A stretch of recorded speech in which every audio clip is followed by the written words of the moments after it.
Hello and welcome to episode 16 of the Bible Speaks podcast. Today it's kind of a funny little title. I'm not really sure where we kind of came up with it, but we're calling it the three-person baby. And it has to do with three gene sequences that went into a newborn baby. And so I am going to let Daniel take on that story. But I just wanted to kind of introduce ourselves. My name is Brian once again. And I'm Daniel. And we just welcome you to another episode. And without further ado, Daniel, tell us about this story. Yeah, so first I would like to say that our episode today is going to deal with topics that have to do with reproduction and procreation that may be considered sensitive topics for some listeners. So, with that said, today's topic is a recent news story out of the UK.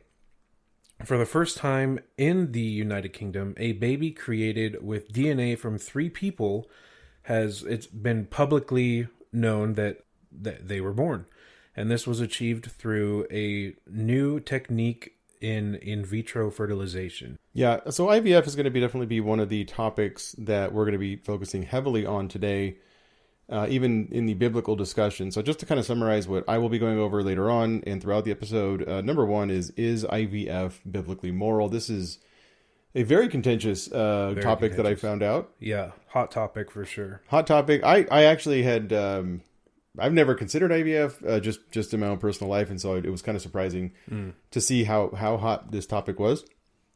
As well as so IVF, and then as well as gene editing and its whether or not it's moral, and also in these processes of IVF and gene editing, are we somehow circumventing God in the process or playing God? And so those are going to be my topics. I do want to state also that Daniel and I want to just confess right up front that neither one of us are in any way an expert in the field of reproduction or genetics. And so because of this fact, I did rely heavily on those who have far more knowledge and understanding in these fields than I do and than Daniel does. Yeah. And although we do pull from many sources, I do want to refer anyone interested in reading about bioethics to check out a organization called the Center of Bioethics and Culture Network, and we're going to put that link in the description of the episode, so check that out if you're interested. Yeah, so let's get into this story. I think first we should go over IVF, what exactly IVF is. That way we can all have a good understanding of it before we get into the details of this baby that was made with DNA from three different people. And we're talking about this because it's required, right? IVF was a required process for this to happen? Yeah, this can't happen any other way. Yeah. So IVF stands for in vitro fertilization. It is one of several techniques available to help people who struggle with fertility or have fertility problems to get pregnant. During IVF, eggs are removed from the woman's ovaries and fertilized with sperm from a male donor in a laboratory. The desired egg yield range for an IVF cycle is anywhere between 6 to 15 eggs. And so in layman's terms, what you mean is that they're taking 6 to 15 eggs? Yeah, so what they do is these fertility drugs that they prescribe the women cause them to release more eggs than their bodies normally do during their monthly cycle. So instead of one, they release way more, and that's when this harvesting procedure takes place. Oh, so you're saying that there's hormones and medication involved that increase egg production by 15-fold. Yeah, that's the desired range. A little bit less than 80% are 15 or less, according to a study out of the UK. Some of them were very, very minuscule, were over 50 eggs per harvest cycle, which is abnormal. The reason I'm bringing that up is because there's a lot of concern out there, as I found out doing the research for this episode, over the long-term effects of these fertility drugs on the women and different health issues they can cause, like early menopause and infertility, further infertility issues, stuff like that. I could see that because menopause is literally you stop producing eggs. Yeah. And so if you were actually to get 50, then that would speed along the process, right? That's 6 years or something worth if it's one a month. Yeah, and there's no way to control the amount? They just give you the medicine and then it just, whatever happens? I think just some women respond or are more sensitive to it than others. So it's an educated guess on like the dosages is what I was able to. Oh, I understand. Got it. Yeah. The average number of eggs retrieved is actually about 10 to 20. However, not all of the eggs retrieved are viable to use in IVF because only about 2/3 of them are the appropriate maturity. And then just to give some real world numbers, I mentioned this study a little bit ago. There was a survey done in the UK. Over 1.6 million eggs were retrieved from over 147,000 women between 2015 and 2018. That's I'm getting this information from a website called Newswise. I did the math. It averages out to about 11 eggs retrieved per woman. However, they were not all an average retrieval amount. 53% of the retrievals were in the desired range of 6 to 15.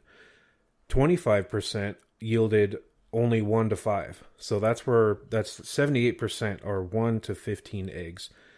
14% produced 16 to 25. 2% resulted in 26 to 49. And then of those over 147,000 women, 58 each had over 50 eggs collected in a single egg retrieval procedure. The reason I wanted to bring all those up is because I have heard it said that one of the goals during an IVF cycle is to retrieve as many eggs as possible from the woman that they can later fertilize. And when I first heard that, I was thinking like hundreds and hundreds of eggs like being retrieved. So I was just curious and did a bit of a deep dive to find out like the actual numbers. That still seems like a lot, the 50 in one cycle, because it's supposed to be one. Yeah. So 1 to 50, I mean, that's a huge jump. Yeah, and obviously like 58 out of over 147,000, it's a very rare occurrence, but it still happened. From all of those harvested eggs, the over 1.6 million, there was a total of over 931,000 embryos that were created, which makes a fertilization rate of about 57%. This will be important for what we discuss later in the episode with regard to what happens to all of these embryos. So this isn't necessarily eggs that were put back into the womb to actually make children. This is just how many eggs were fertilized and made into embryos. Exactly. In fact, only 22% of those embryos created were actually implanted into women. And then oddly enough, a slightly higher proportion of 24% were frozen for future use. And it's unclear what happened to the remaining 54%. Okay. Wasn't able to find that information. Just no data on that. No. At least not that we found. No, yeah, not that the article was willing to discuss anyway.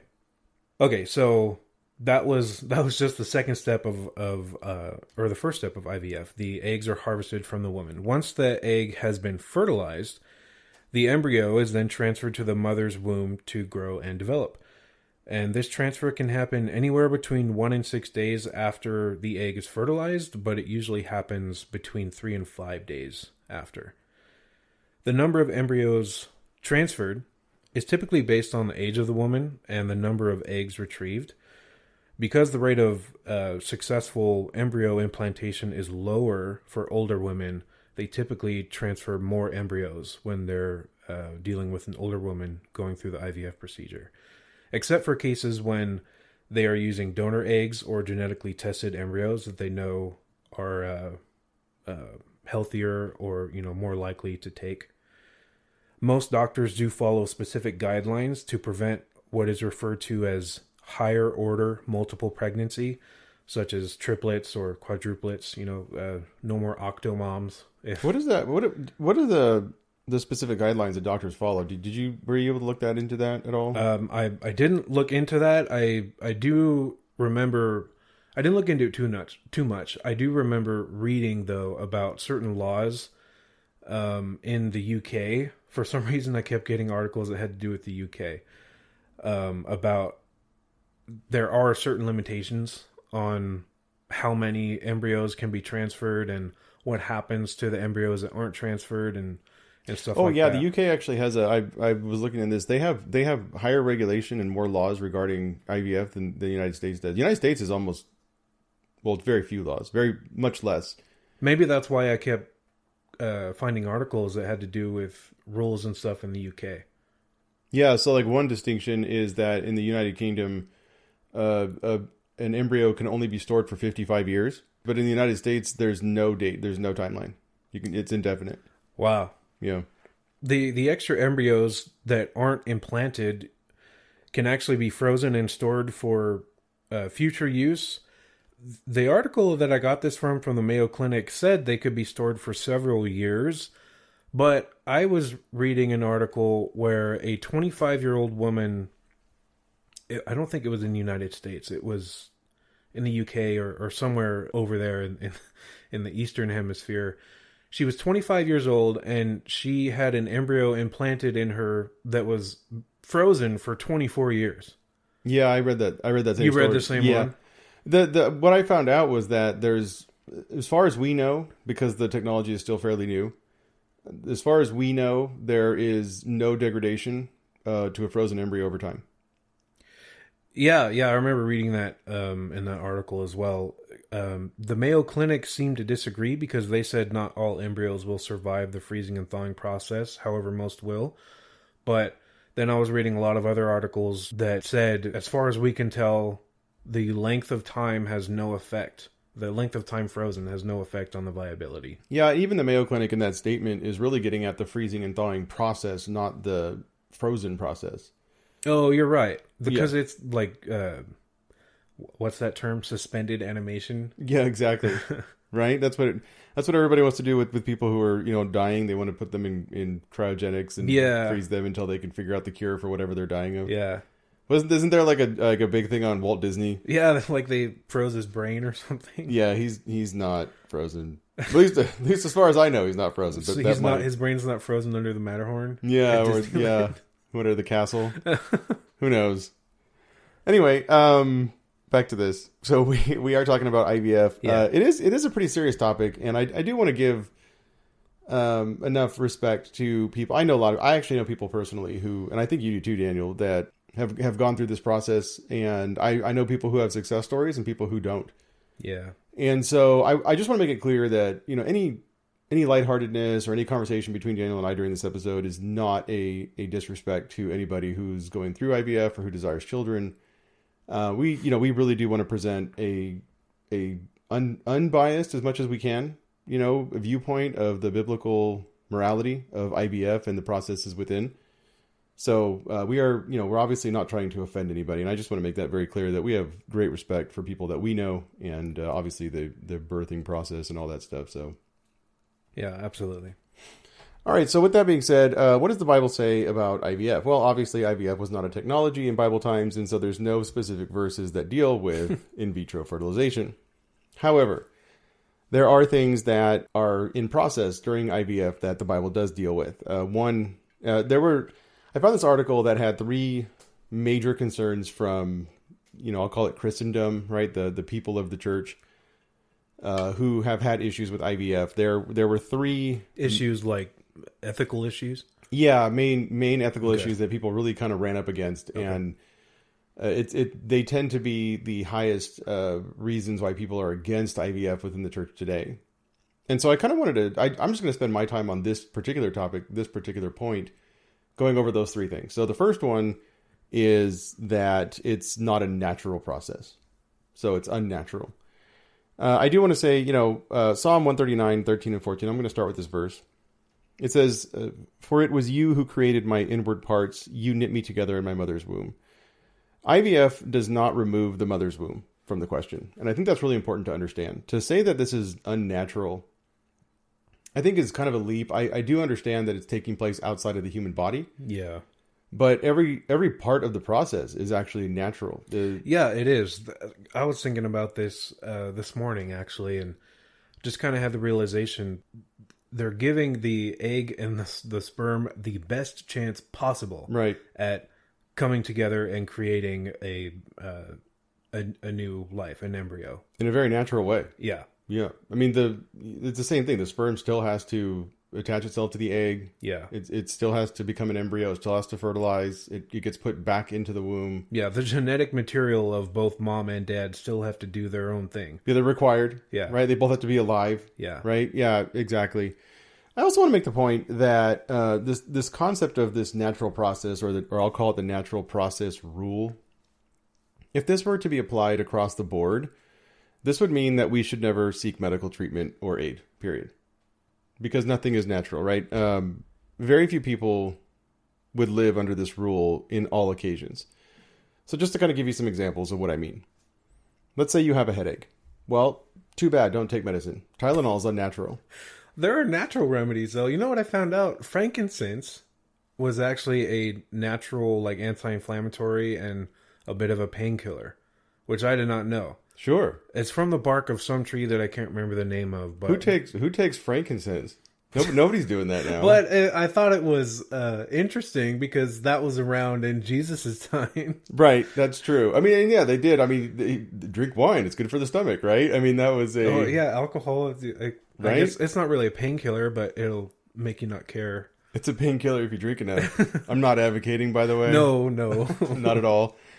Have a rash, deal with it, because ointments are unnatural, right? Medical ointments, prescription ointments. And I even went as far as to say, like, I know people who have actually, had terrible falls and shattered bones, and they had to have pins and plates put into their body to reconstruct, to give the body the ability to reconstruct itself naturally. Well, that's out the window if you don't allow outside intervention in these quote unquote natural processes. So you're even including surgical procedures in this. Well, yeah, because if you're putting instruments into the body that aren't naturally there, yeah, then it's not natural. Yeah, that tracks. So to me, the natural, it's not natural rule really falls apart in my opinion. Mm-hmm. And I guess that is my opinion. But I think that we're not taking God out of the equation of knitting the child in the mother's womb. I mean, it's still happening. So that ethical issue was that it's not being done the natural way. Yes. Okay. Yeah. And then doctors in general. I mean, modern science for the most part is an unnatural process. Even if you have a cancer patient, they're shooting radiation into you. They're giving you chemotherapy. It's this idea that we would live by this natural rule is really unheard of. I mean, there's some people I actually do know that there are some denominations, very, very strict denominations, who do live by it's not natural rule, and then a lot of them die of curable diseases. Mm. But for the most part, for all the people that say it's not natural within Christendom, I feel like many of those people would take non-natural remedies for ailments. Yeah. In order for them to be consistent with that argument, they would, like you said, they would have to only use like natural homeopathic remedies for everything. Absolutely. And then just to kind of talk about physicians in general, because some people would say, oh, well, doctors, since they're using unnatural means, maybe they're not moral. But that's not true either, because you look at passages like Colossians 4:14, who talks about Luke, a dearly loved physician, Matthew 9:12. But when he heard it, and this is Jesus talking, he says, those who are well have no need of a physician, but only those who are sick. Mm-hmm. In Jeremiah 8:22, is there no balm in Gilead? Is there no physician there? So why has the healing of my dear people not come about? And so you have several different passages, and there is actually more, but I just used these three to talk about physicians in the Bible. Physicians, doctors, medical aid is accepted, and it's encouraged in Scripture. And we know why, because people are sick and they need healing. Jesus being the great physician, obviously he does things supernaturally, so I guess it's not natural, it's supernatural, right? Where he can heal you. It's beyond the natural order. It's beyond the natural order, yeah, absolutely.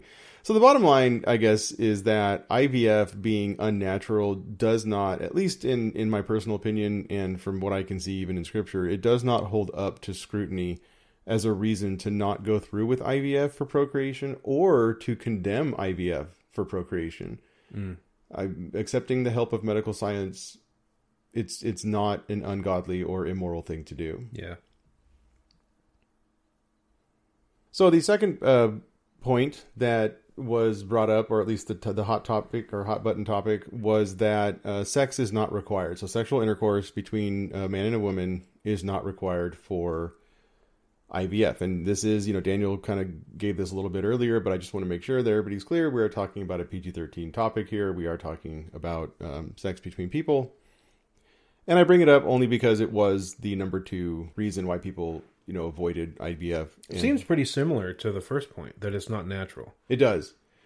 I do understand that there is a concern that since it doesn't require sexual intercourse, and Christians do believe that this should only happen in the confines of a marriage between a man and a woman, that it gives this slippery slope concept to allow anybody, to be surrogates, to go in and take eggs or embryos, and if they're not being used by the people who donated them, then we can go in and use them for other things or other people, and so there is this slippery slope idea that since sex is not required, therefore it's bad. So it is a true statement. However, sex is not required. However, simply because sexual intercourse is not required for IVF, this does not remove the ability or enjoyment of sex between a husband and a wife. And I bring this up because I think that if we were to, pigeonhole sex into this concept that it's only good for procreation, that the only reason we would do that is to, make kids, make babies, then we actually ignore a major facet of why God gave us, sex to begin with, which is for enjoyment, for pleasure. There are several passages in Scripture that talk about the goodness of sex that have nothing to do with procreation. Proverbs 5:18-19, let your fountain be blessed, and take pleasure in the wife of your youth, a loving deer, a graceful doe. Let her breasts always satisfy you. Be lost in her love forever. This has nothing to do with procreation. This has everything to do with, physical enjoyment, right? Yeah. Hebrews 13:4. Marriage is to be honored by all, and the marriage bed kept undefiled. This is obviously talking against adultery, but it also means that a husband and wife share the bed together, and that there is the coming together of one flesh, right, happening. And so there's also this concept of sex joining 2 people together that doesn't have to do specifically with procreation. It's an intimacy issue. And then you have 1 Corinthians 7:3-5, and this is Paul talking to the church. A husband should fulfill his marital duty to his wife, and likewise a wife to her husband. A wife does not have the right over her own body, but her husband does. And in the same way, a husband does not have the right over his own body, but his wife does. Do not deprive one another, except when you agree for a time to devote yourselves to prayer. Then come together again. Otherwise, Satan may tempt you because of your lack of self-control. This entire argument is based on them enjoying each other and not straying from their marriage because they're constantly being, bonded together through sex. So husbands and wives have an obligation to one another to enjoy each other's physical bodies. This is a gift from God. And when this is not being done, it is actually depriving the marriage of that gift that God has given us. So to kind of complete this thought, I just want to reiterate that while sex is not required for IVF, the benefit of sex is also not purely procreation, and that married couples are encouraged to enjoy physical intimacy for more than just having children. We do not want to deprive each other of sex by seeking another means of procreation. And the other thing, too, is that, there's a lot of people out there, and obviously people who are seeking IVF, that cannot have kids. So this argument that, sex is not required, kind of cheapens this idea that, if you can't have kids through sex, then you shouldn't, you guess you shouldn't be doing it at all or something like that. And I don't want to ever run that risk of stating that. So any thoughts on that, Daniel, or you just want me to keep moving on here? I do have some thoughts, but I think they will fit better with some of your later points that you have here. So I think we should go on to the next point. Okay, so the last of the top 3 reasons why Christians oppose IVF is the destruction of embryos. And this is one that does get a little bit more cloudy. Yeah.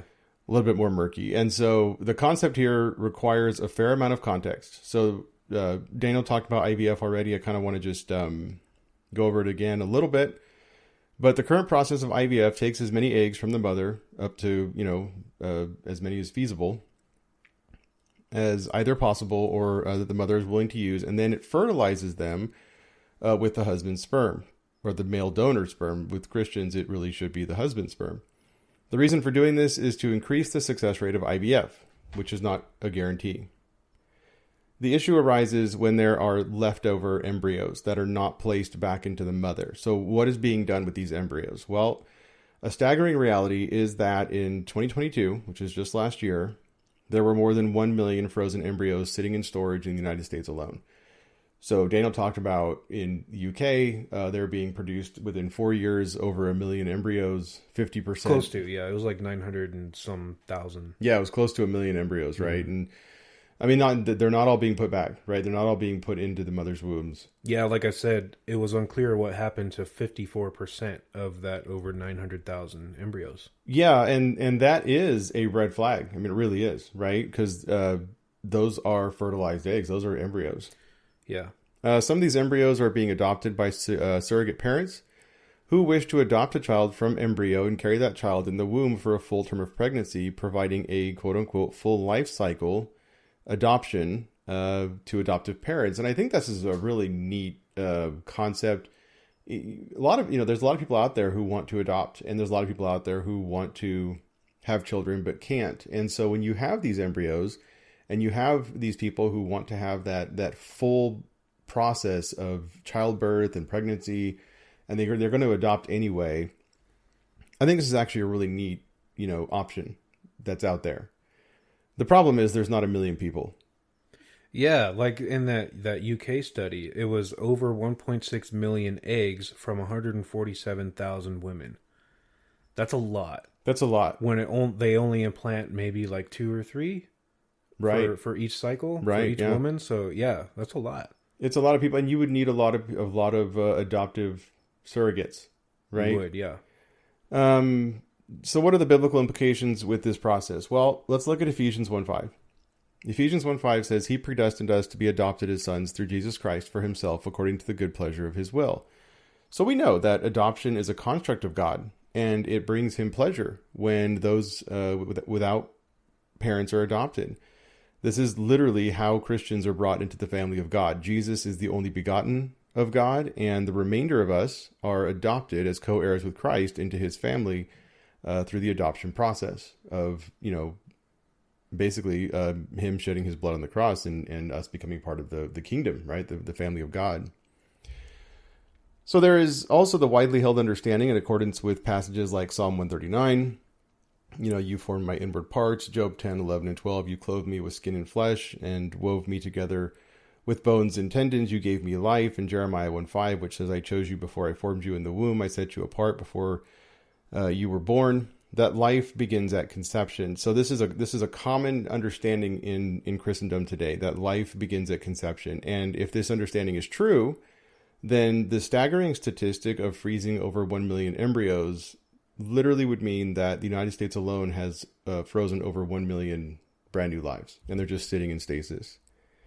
It's so weird. It's just weird to think about. It's a very weird thing to think about.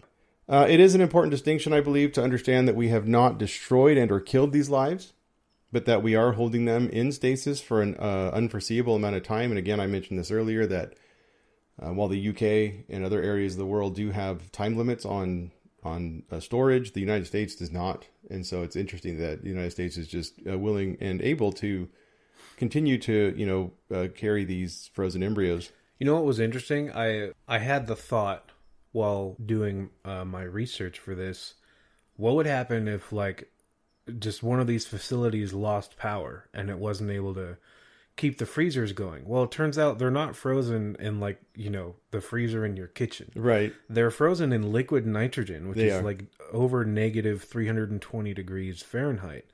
And so even if the power were to go out, the liquid nitrogen's still there doing its thing.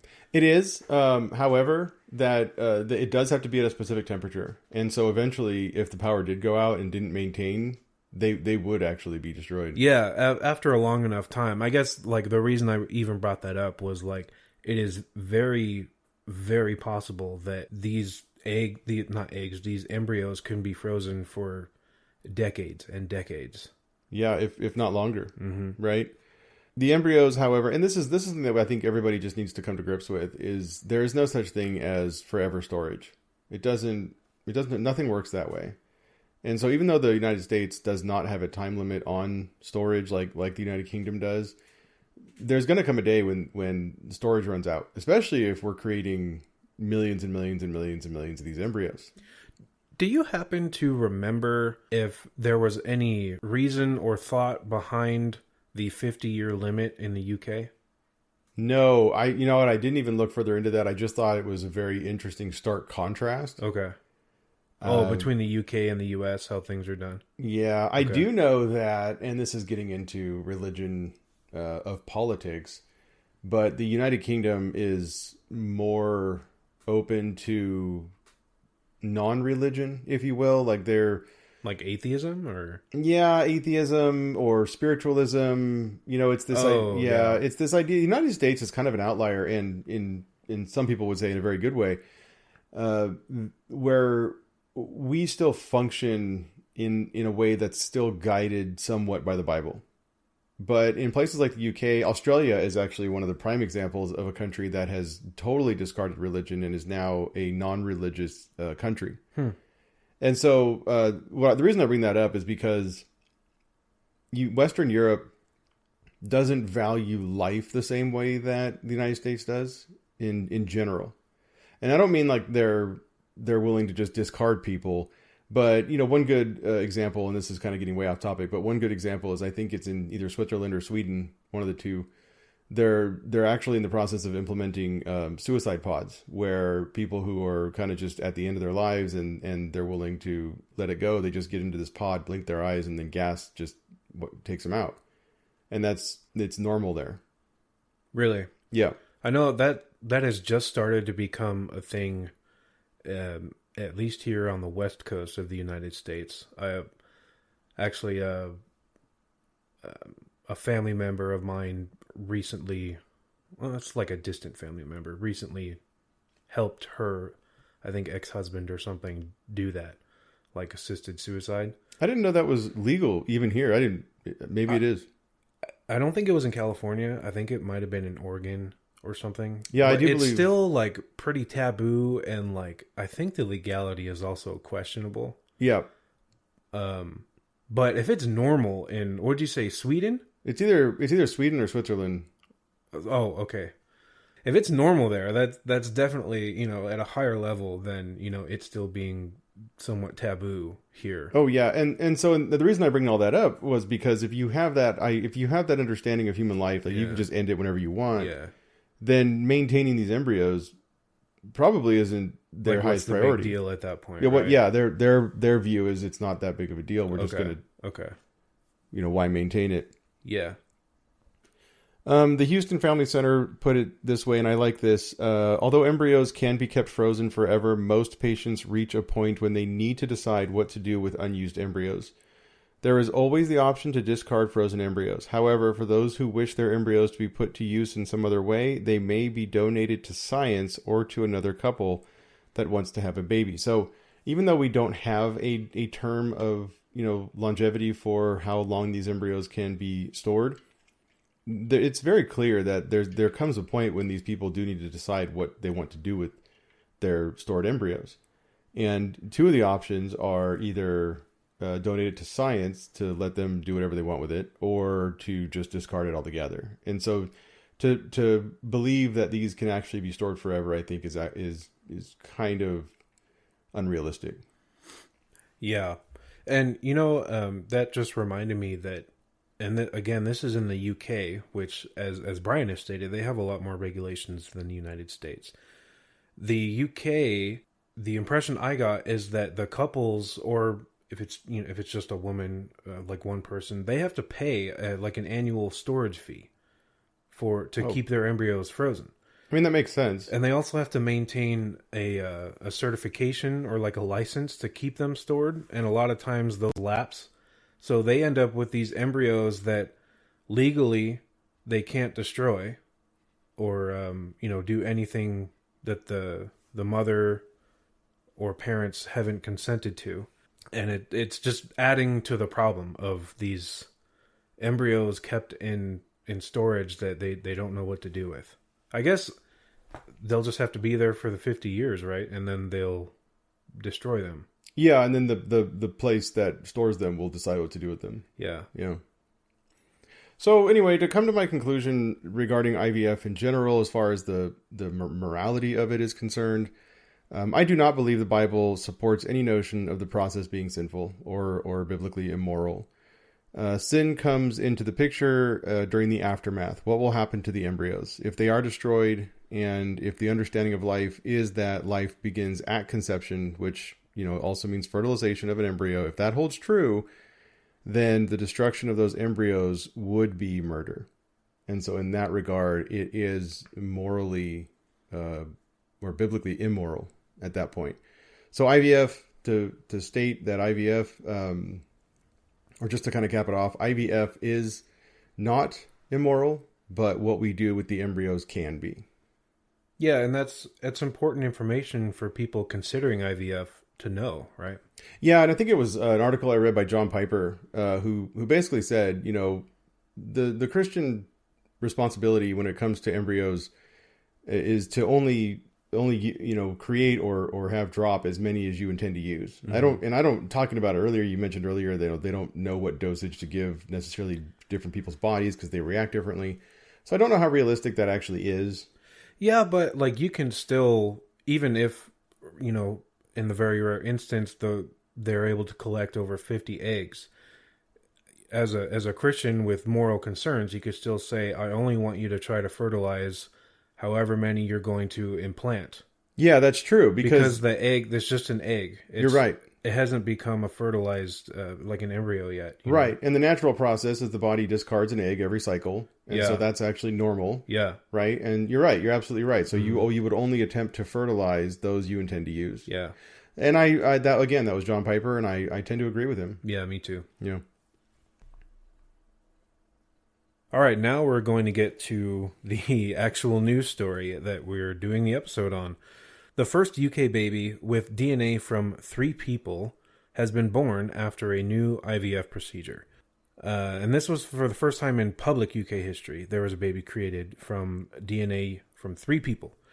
This isn't exactly new knowledge, as this technology has been around for a few years now, but reporters at The Guardian were able to prompt an official confirmation with a Freedom of Information request. The response did note that less than 5 babies had been born as a result of this new procedure. They didn't want to be specific because they didn't want to risk compromising confidential patient information. Wait, did I just hear you right? That the only reason that this even came to light was because of a public records request? Yeah. So this could have been going on for a while. It has been. Interesting. Yeah. I did not know that. Yeah. In order to achieve this technological feat of creating a person with DNA from 3 people, doctors performed a groundbreaking IVF procedure called mitochondrial replacement therapy, or MRT, which is also sometimes referred to as mitochondrial donation treatment, or MDT. It wasn't that groundbreaking. It's been going on for a while. Well, this new mitochondrial replacement therapy is, I guess, being like pioneered in the UK. So, okay. At some point, it was groundbreaking. At some point, it was, and they just let it loose that they're doing it. Yeah.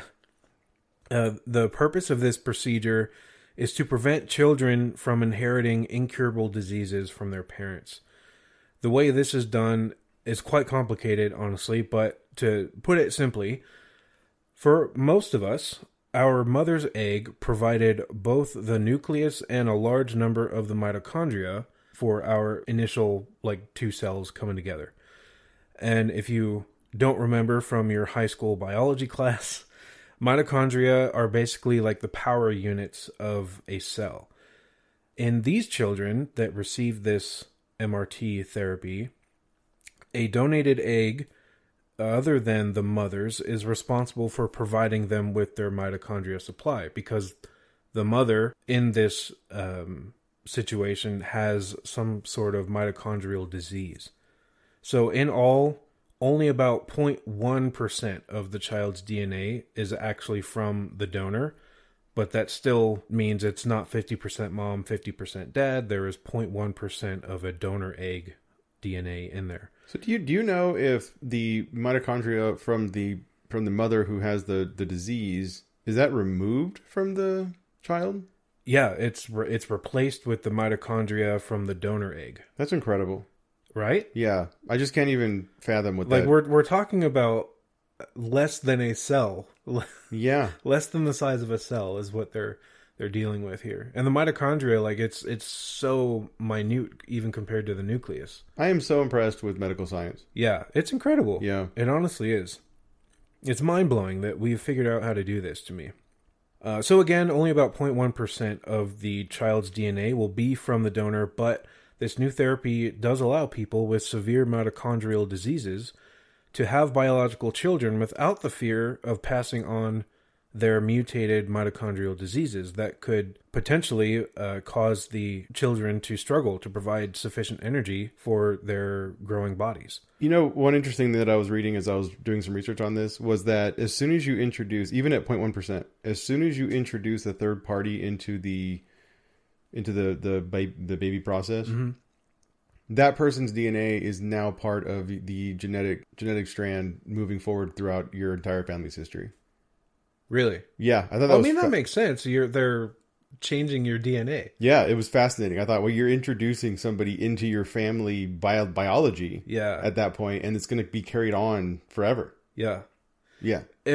Man, I don't remember the numbers off the top of my head. I remember reading about like how many individual strands of DNA like we all have in our cells of our bodies compared to how many strands they're replacing.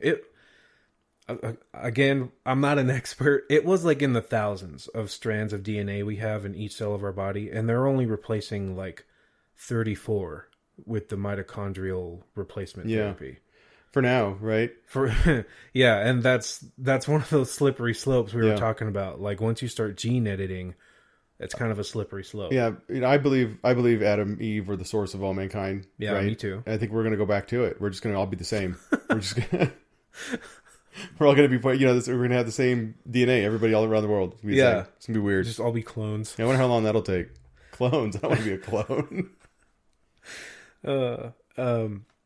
So these mitochondrial diseases, they're actually a group of genetic conditions that affect how the mitochondria in your cells produce energy. The mitochondria, as I've stated before, they produce most of the energy in your body that your body needs. But if you have a mitochondrial disease, your cells aren't able to produce enough energy. There isn't a cure for this, but treatment can prevent life-threatening complications. When the mitochondria aren't able to produce the proper amount of energy that your body needs, it negatively affects how your organs function.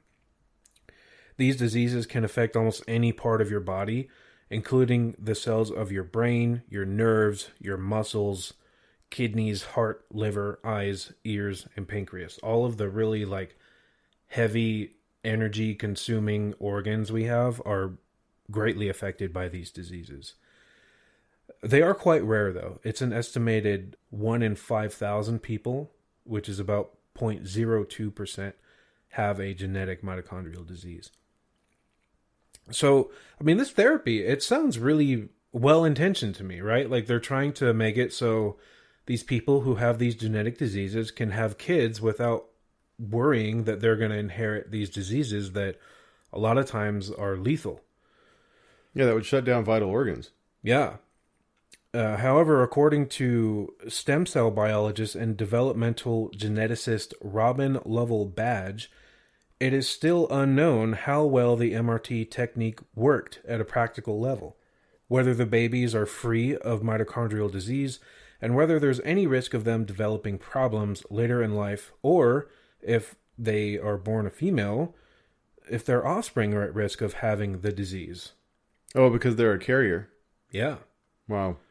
And it's also not clear if the therapy worked, which I thought was peculiar. So really only time will tell if this technique is even effective. Oh, they don't actually know if this works? No.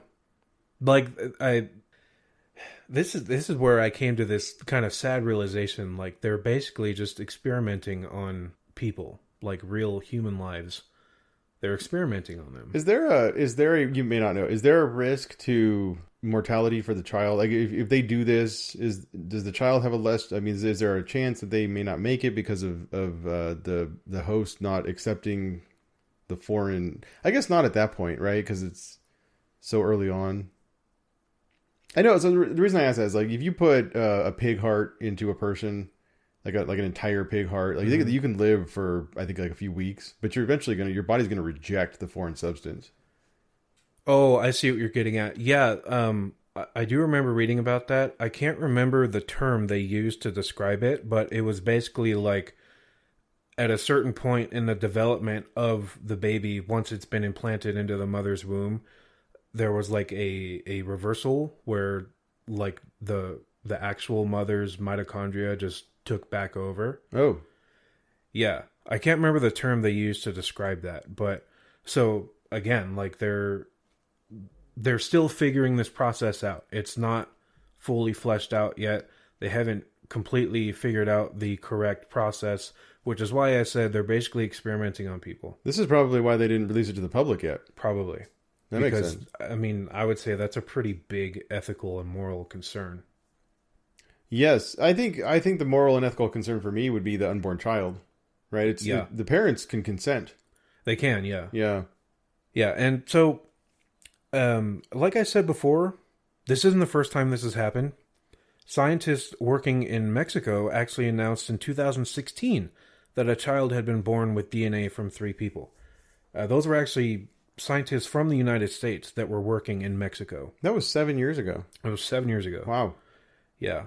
And while I was reading about this particular case, like I said, it did raise some pretty serious ethical questions in my mind. So I'm actually going to read an excerpt from an article I found by The Guardian.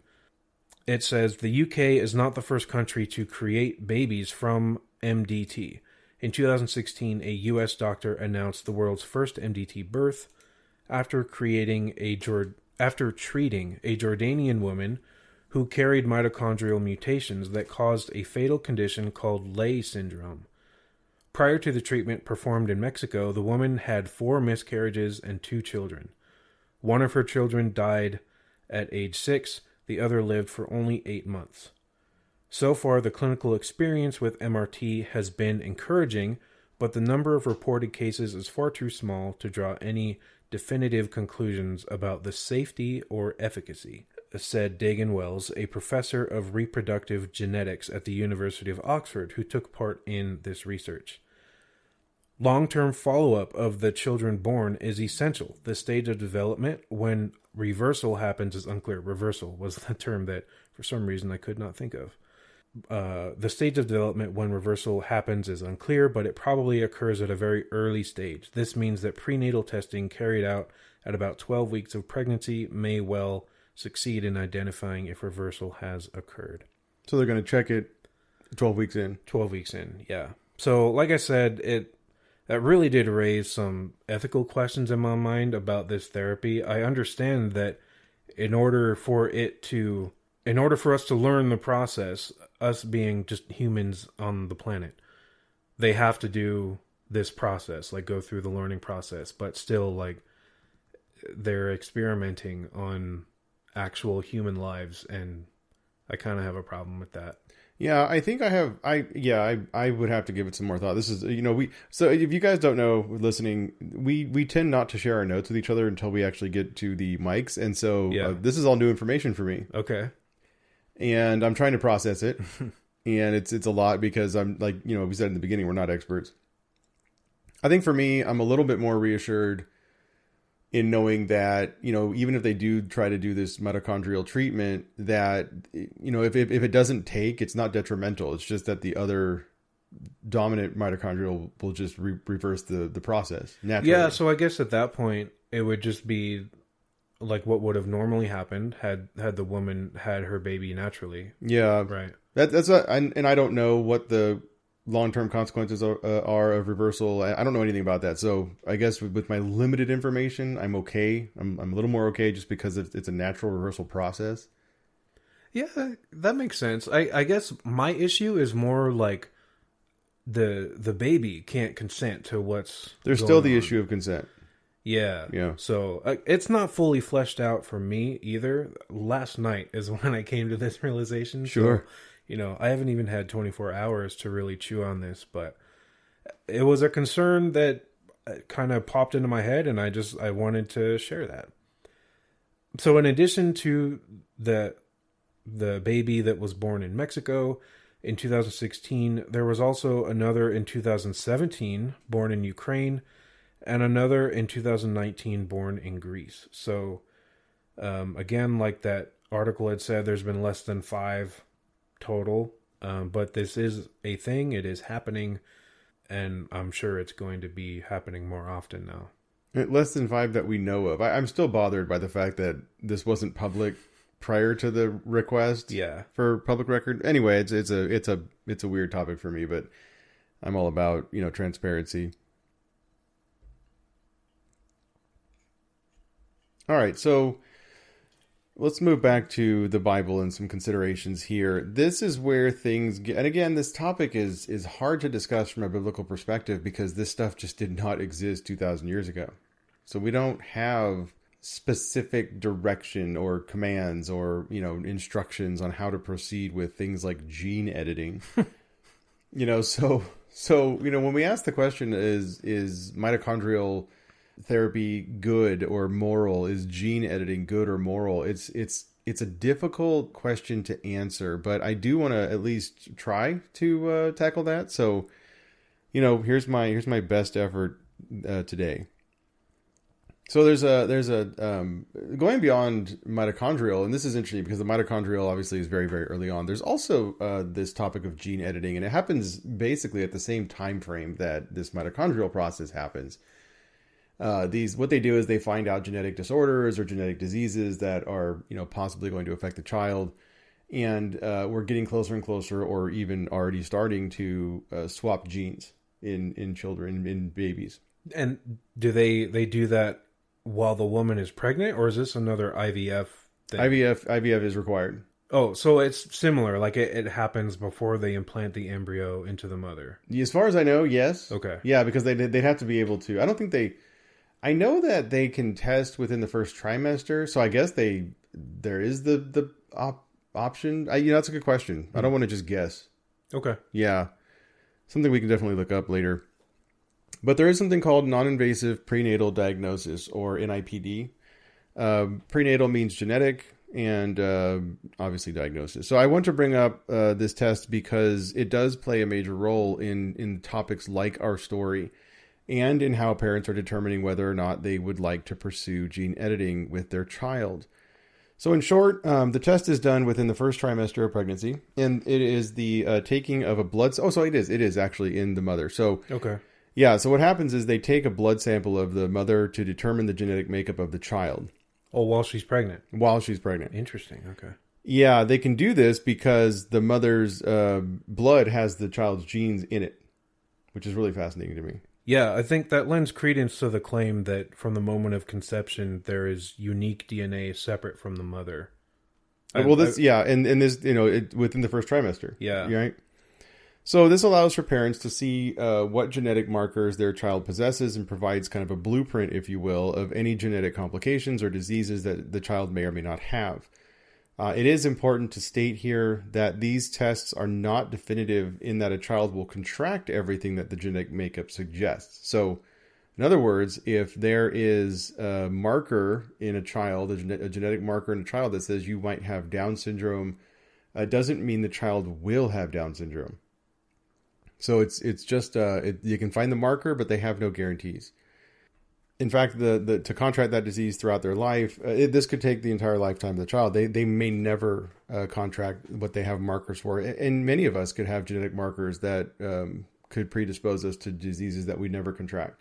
I just heard this week that there's something like over 400 genetic markers alone that can help determine if someone will grow up and develop ADHD. And that's, I would say, pretty minor compared to something like a mitochondrial mutation or disease or Down syndrome. Right. Like even just ADHD tendencies, 400 genetic markers. Right. And there's no way to know if those are going to actually affect, the child or the person. So what does that mean for us? That means that we have to decide whether or not we think that gene editing, mitochondrial editing is moral. And I'm going to say, this is my statement, and this is one of those things I'm just going to say that we don't all have to agree on, but I'm going to give you reasons why I do say this. I think that in gene therapy or mitochondrial therapy, where you do see something that could cause detrimental damage to a person's life, it is moral, and I'll get into why. But I do want to state right off the bat that I believe gene enhancing or trying to enhance a person through this process is actually immoral. And I will get into why for both of those. So why do I believe that gene therapy is good? For the same reasons I mentioned before. Passages like Colossians 4:14, Matthew 8, Jeremiah 8 all refer to physicians, their benefit to humanity. It is my opinion that many people are concerned about biotechnology such as gene editing or mitochondrial editing more because it is new and strange rather than it actually being immoral in nature. I think human beings are just predisposed to fear what we don't know. And these things are brand new, on the horizon type stuff. We really don't know a whole lot about them. And let's be honest, many of us aren't physicians and may never know a whole lot about these things in our lifetimes. Daniel and I did an episode on this AI chatbot called ChatGPT a while back. And we talked about how technology is amoral in general. There's actually no moral attribute to technology. Technology gains morality in how it's used. So if you use technology in a moral fashion, then it's moral. If you use it in an immoral fashion, it's immoral. Okay, that makes sense. I was going to ask you, like, how are you, kind of have differing opinions on the use of this, but that makes sense. If it's this medical technology, it depends entirely on how you use it. Yeah. So if I have a child who I know is going to has a strong marker for a disease that is going to cause them irreparable harm in life, that is going to give them huge disadvantages, right? And we have the opportunity to, I'll say, heal that ailment through gene editing. To me, that's the same as healing anything else in the body. If you try to enhance something, that's a whole different story. And it's how it's used. So, I mean, now I'm just curious. Why are you against enhancing? I'm against enhancing because, as I mentioned before, some of the other verses, Psalm 139, Job 10, Jeremiah 1:5, all point to the wonderful promises of God knitting us together and designing our bodies in the gestational period. Okay, so at that point, it kind of gets into the area of like you're trying to play God. Yeah, you're trying to play God. Yeah. That's a good way to say it, because I still don't think anybody can actually play God. Yeah, me neither. And I'll talk about that in a little bit. But we do. We try to circumvent. We try to circumvent God's design and plan for our lives. I mean, I'm not, again, and we'll talk about the sovereignty of God in just a little bit, but I don't believe that you can thwart the sovereignty of God. But when we try to, that's when we are being immoral, when we're acting out against him, when we're actively attempting to do something in opposition to his design. And you don't think that the same thing would apply to the, like, trying to remove the bad genetic markers?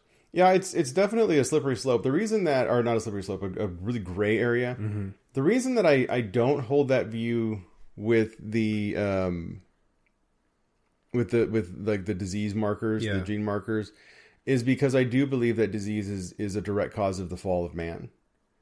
That's true. And I don't, I believe that is something that isn't necessarily a desirable trait, even to God. God doesn't want us to be in how do I say this? Eventually, it's funny because I actually talk about this later on, so I'm kind of like trying to... Well, do you want to wait? We can get to it. Yeah, let's do that, because it'll make a lot more sense. We'll get on that. So, with everything being said, there are passages that refer to defects. Oh, it's right here. That's great. Okay, so now I want to make it very clear that defects are a result of the fall of man. Secondly, we all have defects in that we are not perfect. So none of us are the perfect representation of the original design of humanity. Only Adam and Eve actually carried that status of actual perfect representations of the design of God's intention, right? Thirdly, those who are being saved will be restored in their heavenly bodies to that original and perfect design. Philippians 3:21 tells us he will transform the body of our humble condition into the likeness of his glorious body. So it is my belief that while we will never be able to obtain the perfect design that God began with while living in our current condition, our sinful flesh, we as humans, I still think healing is part of is something that God has given us in physicians. Yeah. Right. So it's the same concept. If you have a broken arm, you're not just going to leave it broken because it's broken. You're going to try to fix it. Mm-hmm. If you have bad vision, we now have surgery that we can actually go to and get better vision.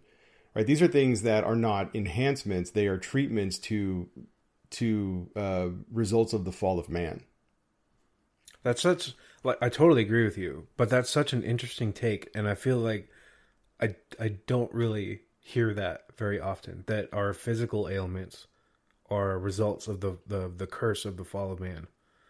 And you're totally right. It's just not something I hear a lot. Yeah. And it's all physical ailments. It's all diseases, right? Mm-hmm. All of these things are not part of God's perfect design for mankind. So your position really is that if our motive is to try to cure someone or treat someone for a physical ailment, it's a moral action. Yes. But if we're trying to just enhance them for the sake of making them better than they would have been, then we're just being, greedy? Well, I think that, and this is the way I kind of word it, is trying to obtain the perfection that God originally designed. Oh, okay, yeah. Is a futile attempt. Yeah. Right? And it's a futile attempt in this life, and we really should not strive for that result, because I believe it's impossible. Mm-hmm. So what we're going to do is we're gonna take our best imaginations, which are not the best in general because we're fallen people, mm-hmm. and we're going to apply this to humanity, and we're gonna and then we're going to try and enhance each other to be the best of what we can come up with. Yeah, that reminds me of that phrase, it's the blind leading the blind. Yeah, exactly.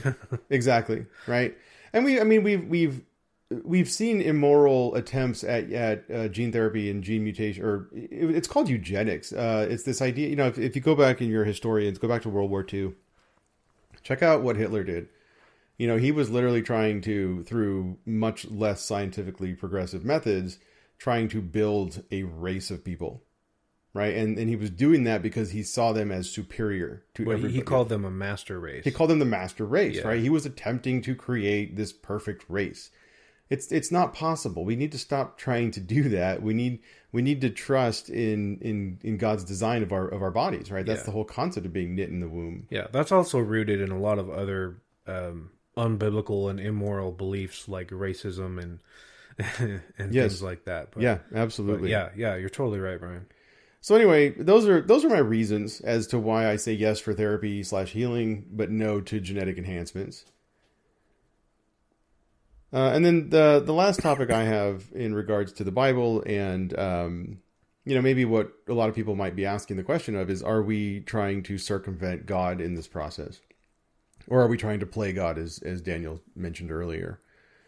The short and simple answer to this question is no. And the reason I say this is because God is sovereign over all things and cannot be circumvented by anything that we do. Yeah. Brian and I, when we initially decided to do the episode on this topic, I remember one of the things I said, or one of the things that I realized while we were having an initial conversation was, it wouldn't happen if God didn't want it to happen. Right. Which is why, we're just assisting the process with IVF. It may not be the natural way, but if God didn't want it to happen, it wouldn't be happening. If you believe that God is fully sovereign over His creation. Yeah, and we're not even that far from the natural way if you really consider what IVF is. Yeah, it's really not. But I just want to point out some passages that talk about God's sovereignty and just how foolish we would be if we really thought that we could circumvent Him. Proverbs 19:21, many plans are in a person's heart, but the Lord's purpose will prevail. We can make all the plans that we want to. We can try to enhance people all we want to. We can try to, just think about IVF. this may sound like a callous statement, but it's just reality. If it is not God's plan for your life to bear children, doesn't matter how much IVF you attempt, it's not going to happen. Yeah, and unfortunately, that's a sad reality for some people. It is. I know people who want more than anything to have kids, and they can't. Yeah. And I feel terrible for them. But at the same time, we do have to trust in God's sovereignty and his will for our lives, and that, sometimes our plans may not be God's plans. Yeah, and when they're not God's plans, they're not going to happen. Yeah. Right? James 4:14 and 15 say this, "Yet you do not know what tomorrow will bring, what your life will even be. For you are like a vapor that appears for a little while and then vanishes. Instead, you should say, if the Lord wills, we will live and do this or that." God is he's sovereign. He reigns over all things, even the outcome of our daily aspirations.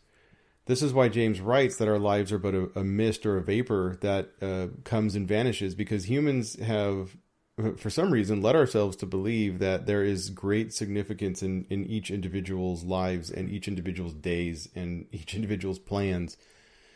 But, the reality is that while the children of God have greatly significant lives, especially in the kingdom of God and in the grand scheme of eternity, just look back at, the major figures in history, the kings and queens, the emperors, the dictators. These people are literally names in history books.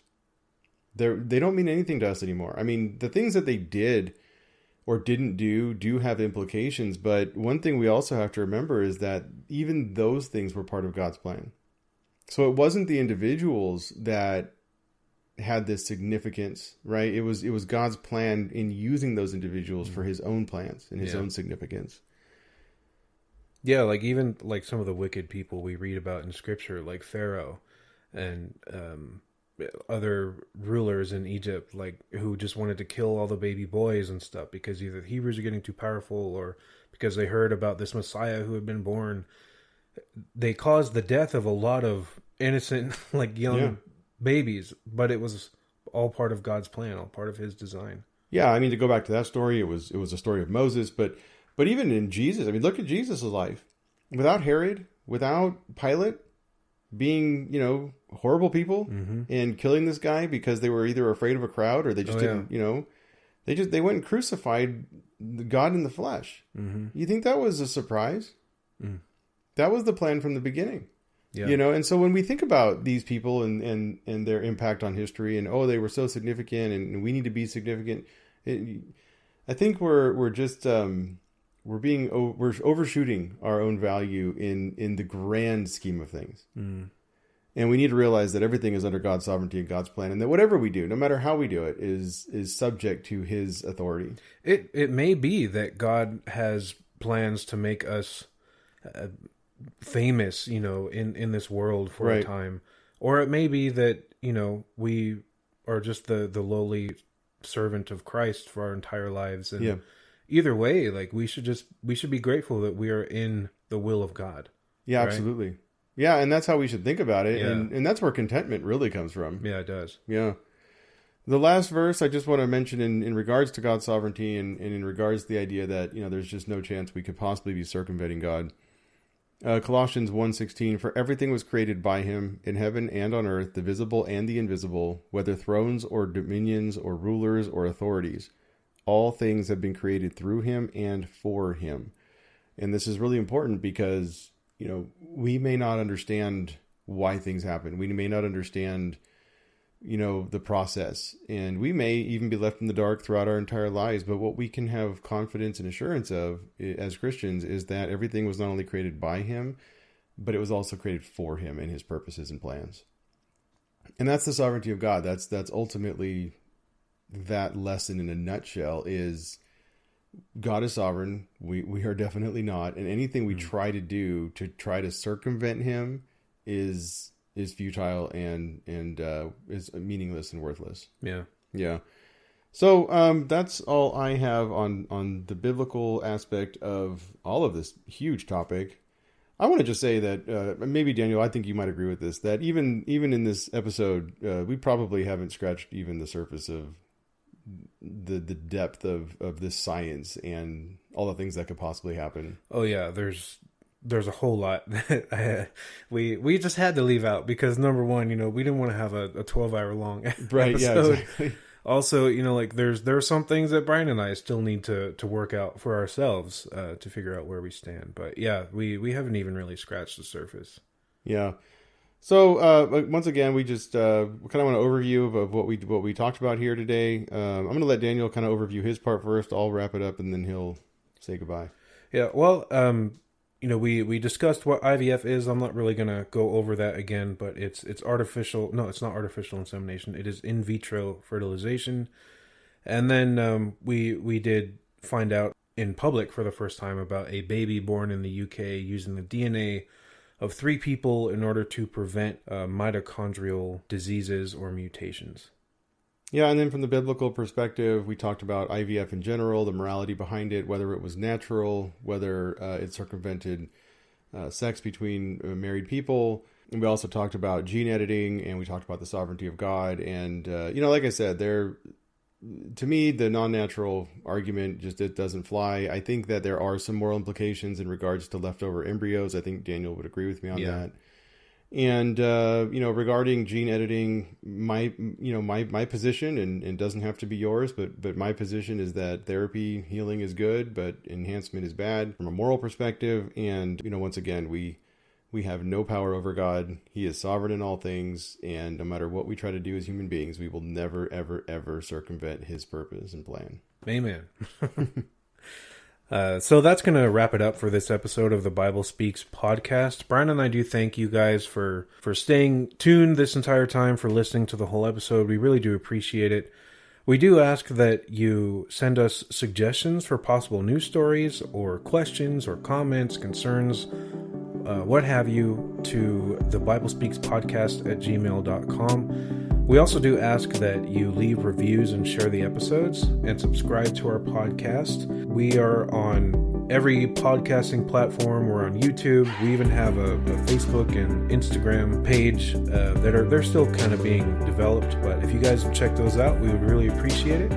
That's it for now. Thanks for listening, and we'll see you next time. See you next time.